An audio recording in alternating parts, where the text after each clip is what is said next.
오늘 위해 주시는 하나님의 말씀은 출애굽기 14장 1절로 14절까지의 말씀입니다. 제가 봉독해 드리겠습니다. 여호와께서 모세에게 말씀하여 이르시되 이스라엘 자손에게 명령하여 돌이켜 바다와 믹돌 사이의 비하히롯 곧 바알스본 맞은편 바닷가에 장막을 치게 하라. 바로가 이스라엘 자손에 대하여 말하기를 그들이 그 땅에서 멀리 떠나 광야에 갇힌 바 되었다 하리라. 내가 바로의 마음을 완악하게 한즉 바로가 그들의 뒤를 따르리니 내가 그와 그의 온 군대로 말미암아 영광을 얻어 애굽 사람들이 나를 여호와인 줄 알게 하리라 하시매 우리가 그대로 행하니라. 그 백성이 도망한 사실이 애굽 왕에게 알려지매 바로와 그의 신하들이 그 백성에게 대하여 마음이 변하여 이르되 우리가 어찌 같이 하여 이스라엘을 우리를 섬김에서 놓아 보내었는가 하고 바로가 곧 그의 병거를 갖추고 그의 백성을 데리고 갈새 선발된 병거 600대와 애굽의 모든 병거를 동원하니 주의관들이 다 거느렸더라. 여호와께서 애굽 왕 바로의 마음을 완악하게 하셨으므로 그가 이스라엘의 자손의 뒤를 따르니 이스라엘 자손이 담대히 나아갔습니다. 애굽 사람들과 바로의 말들 병거들과 그 마병과 그 군대가 그들의 뒤를 따라 바알스본 맞은편 비하히롯 곁 해변 그들이 장막을 친 데에 미치니라. 바로가 가까이 올 때 이스라엘 자손이 눈을 들어본즉 애굽 사람들이 자기들 뒤에 이른지라. 이스라엘 자손이 심히 두려워하여 여호와께 부르짖고 그들이 또 모세에게 이르되 애굽에 매장지가 없어서 당신이 우리를 이끌어내어 이 광야에서 죽게 하느냐. 어찌해 당신이 우리를 애굽에서 이끌어내어 우리에게 이같이 하느냐. 우리가 애굽에서 당신에게 이른 말이 이것이 아니냐. 이르기를 우리를 내버려 두라. 우리가 애굽 사람을 섬길 것이라 하지 아니하더냐. 애굽 사람을 섬기는 것이 광야에서 죽는 것보다 낫겠노라. 모세가 백성에게 이르되 너희는 두려워하지 말고 가만히 서서 여호와께서 오늘 너희를 위하여 행하시는 구원을 보라. 너희가 오늘 본 애굽 사람을 영원히 다시 보지 아니하리라. 여호와께서 너희를 위하여 싸우시리니 너희는 가만히 있을지니라. 아멘. 오늘 말씀의 제목은 바로 인생의 절망적인 문제 앞에서라는 제목으로 함께 은혜를 나누기를 원합니다. 우리가 경험적으로 알 수 있듯이 우리 인생이라고 하는 것은 항상 꽃길만 걷는 것은 아닙니다. 항상 좋은 일만 있는 것이 아니라는 것이죠. 물론 그런 날도 있습니다. 모든 일들이 술술 잘 풀리는 날도 있고 속된 말로 운수대통하는 날도 있습니다. 그런 경우에는 1년 내내 오늘만 같았으면 좋겠다라고 하는 생각을 하게 될 것입니다. 그러나 우리 인생이 가는 길에는 때로는 우리 인생 가운데 비바람이 불어치기도 하고 태풍이 몰아치는 매서운 날도 있기도 하고 또한 어떻게 보면 우리 인생에 비만 억수로같이 쏟아지는 홍수와 같은 그런 날도 있습니다. 어떻게 보면 우리 인생의 모든 문제는 바로 문제의 연속이라고 말할 수 있습니다. 한 문제가 끝나게 되면 또 다른 문제가 다시 다가오게 되죠. 한 문제가 지나다 싶으면 또 다른 문제가 찾아옵니다. 또한 어떤 때는 몇 가지 한꺼번에 몰려와서 정신을 못 차릴 때가 있습니다. 모든 게 끝났구나라고 하는 생각이 들 정도로 절망적인 순간도 있습니다. 바로 이 땅을 살아가는 동안 우리의 문제로부터 완전히 자유로운 사람은 아무도 없습니다. 마치 이런 상황은 바로 BC 1400년경에 이스라엘, 오늘 본문에서 나타난 이스라엘뿐만 아니라 오늘 우리에게도 마찬가지입니다. 세월이 흘러가도 사람들의 근본 문제는 차이가 없습니다. 시대와 환경에 따라 문제의 형태만 바뀔 뿐이죠. 오늘 본문은 절망적인 상황 가운데서 우리가 어떻게 해야 할지를 보여줍니다. 인생의 절망적인 상황과 문제를 만날 때에 우리 그리스도인들은 어떤 반응을 보이며 살아가야 할지를 말씀을 통해 은혜를 나누기를 원합니다. 첫째로 우리가 알아야 할 사실은 누구에게나 절망적인 순간은 있다는 사실입니다. 먼저 본문에 나타난 이스라엘이 처한 상황을 한번 생각해 보십시오. 그들은 하나님의 인도하심 가운데 애굽을 나오게 되었고, 하나님의 인도하심 가운데 남쪽으로 향하여 드디어 홍해 입구에 이르게 되었습니다. 그런데 그곳의 위치가 아주 안 좋습니다. 이 안 좋은 정도가 아니라 바로 적군의 덫에 걸린 꼴이 되고 말았습니다. 왜냐하면 앞에는 뭐가 있죠? 홍해가 있고, 옆에는 호수가 있고, 뒤에는 사막이 있습니다. 그래서 3절 마지막 부분에서는 광해에 갇힌 바 되었다라고 말씀하고 있습니다. 그런 상황 뒤에서 애굽의 정규군이 쫓아오고 있습니다. 특별 병거 600대, 다른 병거와 마병과 보병이 지금 열심히 이스라엘 백성들을 추격해 오고 있습니다. 전군 총동원령이 내려진 것입니다. 우리가 알다시피 그 당시에 애굽이라고 하는 나라는 세계적인 강대국이었습니다. 이제 이스라엘은 완전히 도관에 든 쥐가 되고 말았죠. 하나님께서 인도하셨는데 이런 상황이 되고 말았다라고 하는 거죠. 본문 3절의 말씀을 다시 한번 읽어보도록 하겠습니다. 이 바로가 이스라엘 자손에 대하여 말하기를 그들이 그 땅에서 멀리 떠나 광해에 갇힌 바 되었다 하리라. 3절에 보면 그들이 그 땅에서 멀리 떠나라고 했는데 이 말의 의미는 혼란하게 되다, 당황하게 되다라는 의미가 있습니다. 이 바라가 볼 때에는 이제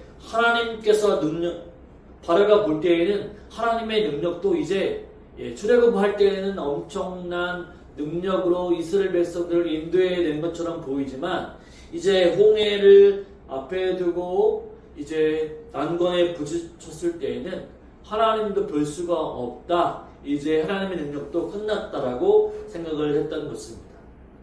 그러나 이제 이스라엘은 우왕좌왕하면서 혼란에 빠져 있다가 결국은 도관에 든 쥐가 되었으니 이제 가서 싹 쓸어버리면 되겠다라고 한 것이죠. 이와 유사한 상황은 우리 누구에게나 있을 수 있습니다. 우리가 살아가고 있는 동안에 항상 문제가 있고 바로 난관이 있습니다. 우리 앞에는 항상 캄캄하고 절망적인 순간이 다가오죠. 모든 것이 끝장났구나라고 하는 생각이 들 정도로 우리는 그런 상황이 올 때가 있습니다. 만약 제가 여러분에게 문제가 전혀 없는 사람 손들어 보세요 라고 한다면 과연 몇 명이나 될 수 있을까요? 우리 인생은 모두 다 문제를 가지고 있습니다. 문제의 크기나 종류는 사람마다 다르고 문제의 심각성도 다르지만 모두 다 그 나름대로 크고 작은 문제를 가지고 있는 것이 이 땅을 살아가는 우리들의 현실입니다. 그런데 여기서 정말 우리를 당황하게 만드는 것은 하나님의 말씀대로, 하나님의 뜻대로 살고자 하는 사람에게도 무엇이 있다고 얘기합니까? 어려움, 공격, 또 문제가 있다라는 사실이죠. 하나님의 뜻대로 살면 우리는 바라는 것이 무엇입니까? 하나님의 뜻대로 살고 하나님의 말씀대로 살고 하나님께 기도하고 찬송하게 되면 만사형통해야 되는데 왜 문제가 찾아오느냐라고 하는 사람들도 분명히 있습니다. 그러면 이스라엘의 경우는 어떨까요? 그들이 자기 마음대로 이것까지 광야까지 나와서 이제 홍해 앞에 있는데 이곳까지 온 게 아닙니다. 하나님이 지시한 대로 따랐던 것뿐이죠.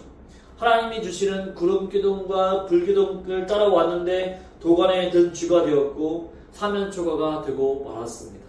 어느 누가 봐도 꼼짝없이 죽었다라고 인정할 수밖에 없는 절망적인 상황 가운데 놓여 있는 거죠. 하나님이 인도해 주셨는데, 하나님이 출애굽해 주셨는데 지금 절망적인 문제 앞에 있는 것입니다. 여러분, 어떻게 이런 일이 있을 수 있을까요? 하나님이 실수하신 것일까요? 하나님이 이스라엘 백성들을 잘못 인도하시는 것일까요? 결코 그럴 일이 없습니다. 4절의 말씀을 한번 읽어보도록 하겠습니다.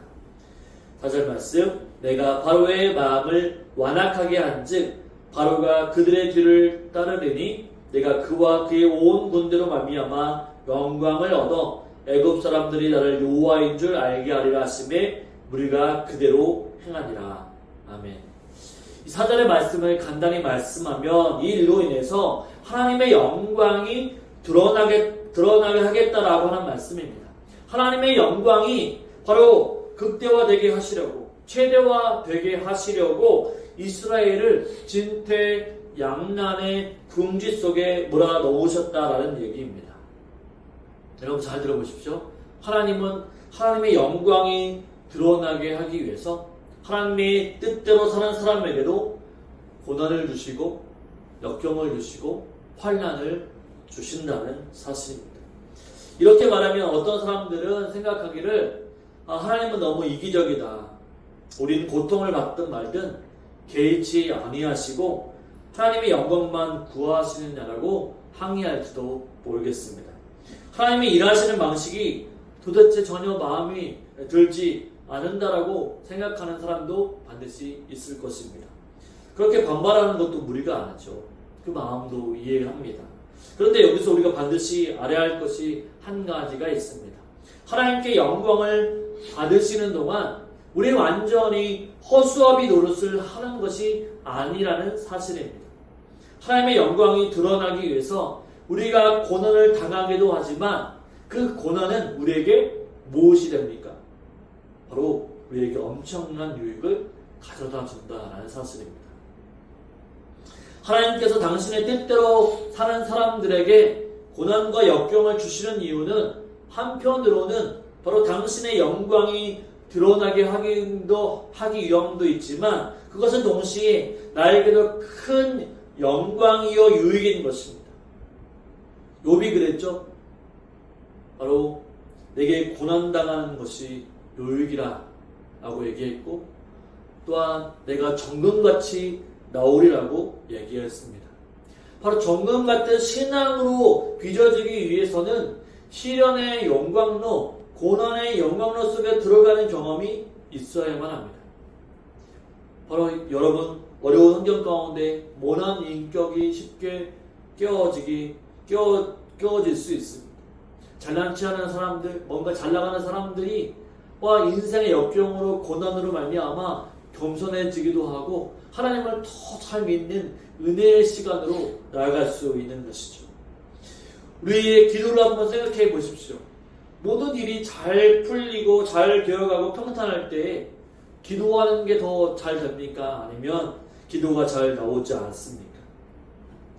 일이 평탄하고 내가 건강하고 또 평안하게 모든 일이 잘 풀릴 때에는 기도하러 가지 않습니다.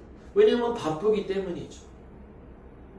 그러나 일이 잘 풀리지 않고 막히고 답답함이 있을 때 기도하러 나올 때에 바로 문제가 있을 때마다 기도하러 나오는 사람들에게 하나님께서는 그 눈물과 콧물로 기도하는 기도 소리에 응답을 해주시는 분이라는 사실입니다.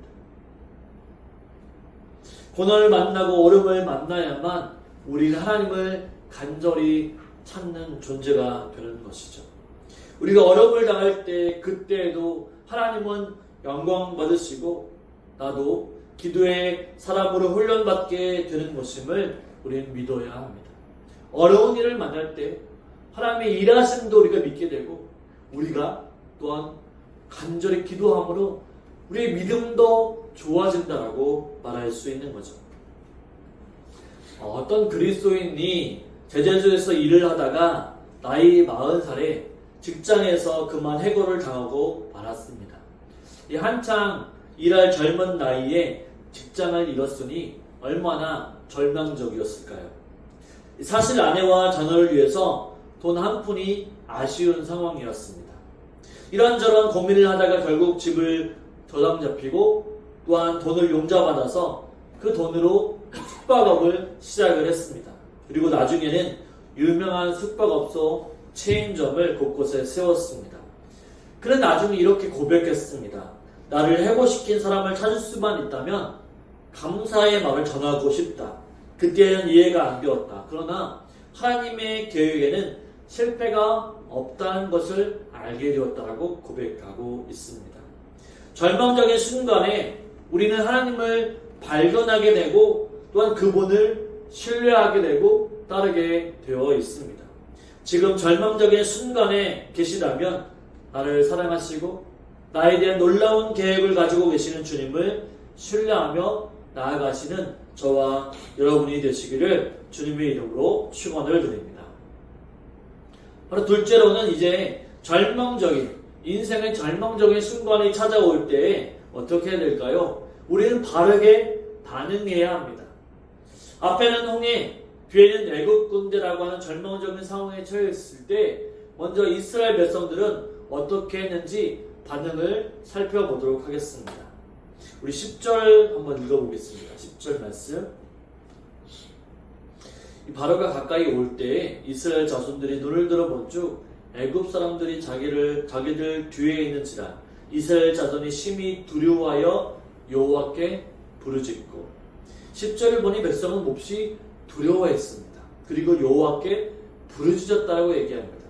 여기서 부르짖었다라고 하는 것은 바로 잘못하게 되면 기도했다라고 하는 의미로 생각할 수 있는데 그런 의미가 아니라 이 원문에 보면 원망했다라고 하는 의미입니다. 그들은 얘기했죠. 그 뒷부분에 보면 왜 우리를 이곳까지 끌고 와서 죽게 합니까? 애굽에 매장지가 없어서 우리를 여기까지 와서 장사 지내려고 끌고 왔습니까? 차라리 우리를 바로 애굽에 두었다고 한다면 애굽의 노예로 사는 것이 훨씬 좋았을 텐데라고 원망했다라고 하는 거죠. 여러분 한번 생각해 보십시오. 출애굽을 한 이스라엘 백성들은 장정만 200몇 명이나 됩니다. 그런 큰 많은 사람들이 한꺼번에 울부짖었다고 한번 생각해 보십시오. 얼마나 큰 부르짖음일까요? 생지옥이 따로 없었을 것입니다. 환란에 닥치고 절망적인 순간이 다가올 때 우리도 이런 반응을 보이기가 쉽습니다. 우리가 당시에 이스라엘 백성이었다고 한다면 이보다 더 했을 것입니다. 애굽의 군대가 점점점 쫓아오고 있습니다. 말발굽 소리가 계속 들리고 있습니다. 그런데 앞에는 홍해입니다. 넘어갈 수도 없죠. 빠져서 헤엄칠 수도 없습니다. 그래서 그들은 두려우면서 어찌할 수밖에 없을 정도로 계속 울부짖었다고 하는 거죠. 울부짖었을 뿐만 아니라 그들은 어떻게 했을까요? 바로 그들은 또한 원망하고 미워하고 하나님을 욕했다라고 하는 것이죠. 우리는 누군가를 미워하고 원망해 본 적이 있으십니까? 일이 잘 풀리지 않을 때, 내가 고난 가운데 있을 때 우리는 내 탓을 하기도 하지만 우리는 남 탓을 할 때가 참으로 많이 있죠. 내 남편과 아내를 탓하기도 하고 내 직장의 상사를 탓하기도 하고 내 부모를 탓하기도 합니다. 이럴 때는 한번 기억하시기 바랍니다. 물론 우리는 바로 연약한 사람이기 때문에 일시적으로 누군가를 원망하고 미워할 수도 있습니다. 다른 사람들에게 화살을 던을 수도 있습니다. 그러나 그렇게 한다고 해서 해결되는 것은 아무도 없다라고 하는 거죠. 오히려 모든 게 더 악화될 뿐입니다.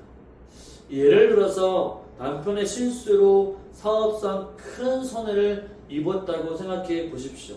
그로 인해서 아내가 입만 벌리면 항상 남편을 원망하고 못살게 군다면 어떨까요?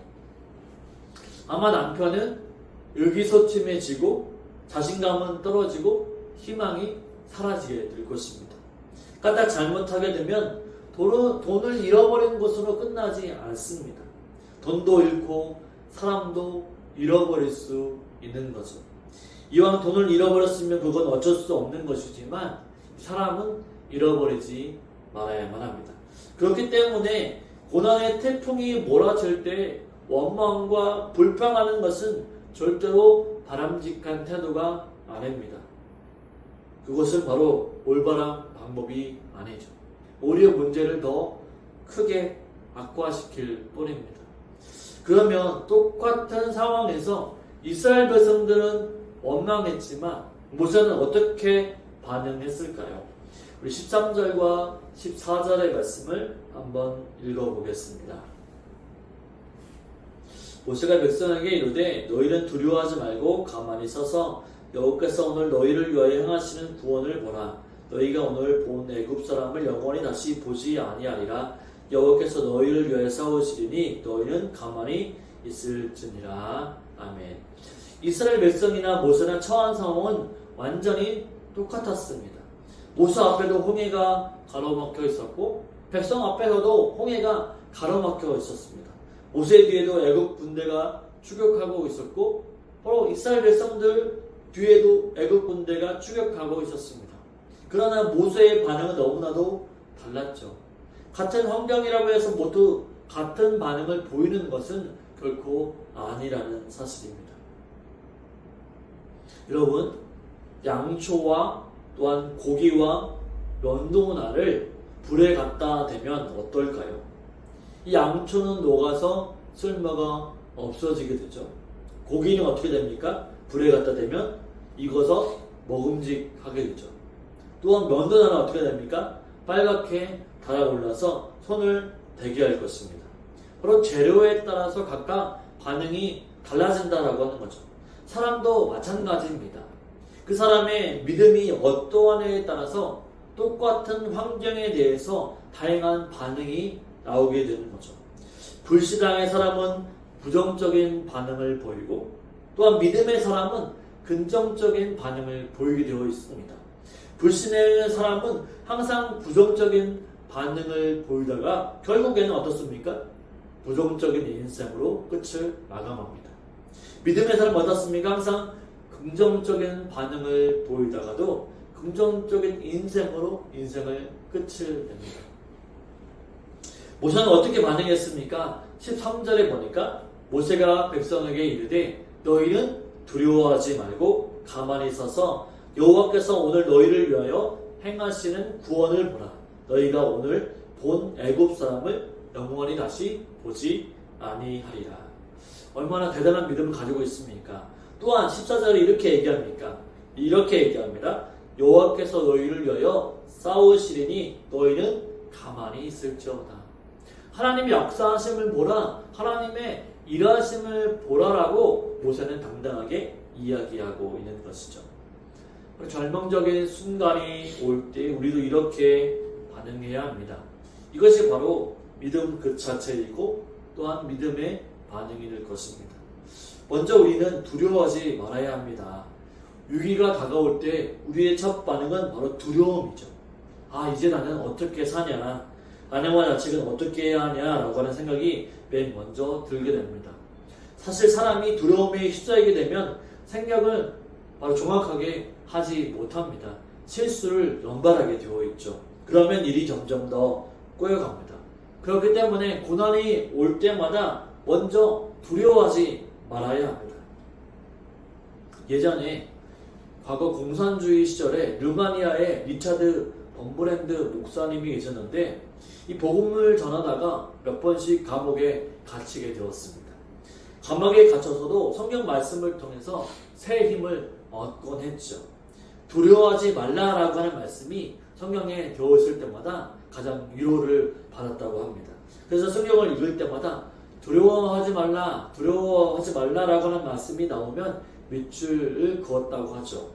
나중에 밑줄 친 말씀을 다 세어보니까 몇 번이었을까요? 5번? 10번? 100번? 200번? 아니었습니다. 365번. 365일. 그렇죠. 매번마다, 매일매일마다 하나님이 두려워 말라라고 말씀하고 계시는 거죠. 나를 사랑하시는 하나님이 365일, 1년 전에 나와 함께 하시면서 나를 위로해 주시구나 라고 하면서 이 불같은 시련과 고난을 이겨내었다고 합니다. 절망적인 순간이 올 때 두려워하지 않고 하나님을 바라보며 승리할 수 있는 저와 여러분이 되시기를 주님의 이름으로 축원을 드립니다. 절망적인 순간이 다가올 때 우리가 그 다음으로 해야 할 일은 무엇이냐면 하나님께 온전히 맡기는 것입니다. 약간의 고난은 내가 어느 정도 노력하면 해결할 수 있습니다. 그러나 너무 큰 고난은 내 능력의 한계를 초월해 버리는 거죠. 내가 도저히 해결할 수 없는 문제는 그런 문제가 다가올 때마다 우리는 빨리 포기하고 하나님께 맡기는 것이 최상의 방법입니다. 사실 우리가 만나는 모든 문제는 환경의 문제가 아닙니다. 바로 믿음의 문제라고 말할 수 있습니다. 이것을 바로 이해해야만 합니다. 우리의 문제는 믿음이 없는 것이 문제이지 문제 자체가 얼마나 힘들고 어려우냐 하는 것이 근본적인 문제는 아닙니다. 사실 전능하신 하나님을 전적으로 의뢰하는 믿음이 있으면 그 어떤 환경도 전혀 문제가 되지 않습니다. 문제가 아니라 하나님을 믿지 못하고 그 하나님께 온전히 맡기지 못하는 것이 가장 큰 문제라고 할 수 있습니다. 그렇기 때문에 위기를 만날 때 우리의 믿음 없음을 회개하고 믿음을 더해달라고 하나님께 기도해야 합니다. 그러면 문제를 어떻게 하나님께 맡길까요? 맡기는 것은 간단합니다. 하나님께 맡길 줄 모르면 문제를 만날 때마다 항상 어려움을 당하고 낭패를 당하게 됩니다. 하나님께 맡기는 것은 무엇일까요? 마음에 있는 짐을 하나님이 맡아주시는 거죠. 내 짐을 하나님께 두는 것입니다. 가져다 두는 것이죠. 그래서 어떻게 해야 하냐면 마음에 있는 짐을 주님께 가져다가 기도함으로 맡겨 드려야만 합니다. 마음의 짐이 내려놓을 때까지 간절하게 기도하는 거죠. 한번 기도했는데 계속 그 문제가 생각이 난다면 또 기도해 보십시오. 마음의 짐이 떠날 때까지 하나님께 맡기며 기도하십시오. 그럴 때 우리의 짐은 사라지게 될 것입니다. 오늘 우리는 모세와 같은 믿음의 자세를 보여야만 합니다. 절망적인 상황 속에서 내가 할 수 있는 것은 아무것도 없습니다. 하나님께 온전히 맡기며 쉴 수 있어야만 합니다. 그게 믿음의 사람의 모습이죠. 우리 인생의 배란 바로 전능하시고 우리를 사랑하시는 우리 하나님 아버지가 온전히 운전하고 계시다라고 하는 사실을 우리는 분명히 깨달아야만 합니다. 우리의 인생 하나님이 주관하고 계신다. 우리의 인생 하나님이 인도하고 계신다라고 하는 사실들을 끊임없이 되새기며 주님께 맡겨야만 합니다. 그럴 때 우리는 인생의 고난이 올 때마다 이렇게 고백할 수 있습니다. 마치 모세가 우리가 마지막 절에 고백했던 것처럼 여호와께서 너희를 위하여 싸우리니 너희는 가만히 있을지니라. 아멘. 우리 모두는 고난을 당합니다. 절망적인 순간을 만납니다. 이럴 때 어떻게 반응해야 할까요? 백성은 원망하고 불평을 했습니다. 그러나 모세는 두려워 말라라고 하면서 하나님을 온전히 신뢰했습니다. 절망의 순간이 모든 것의 끝은 아닙니다. 바로 믿음만 있으면 절망의 순간은 끝이 되는 것이 아니라 우리 인생의 희망이 될 수 있습니다. 그러므로 바로 믿음의 사람이 되어 하나님의 역사하심, 하나님의 기적을 맛보며 살아가실 수 있는 저와 여러분의 인생이 되시기를 주님의 이름으로 축원을 드립니다. 아멘.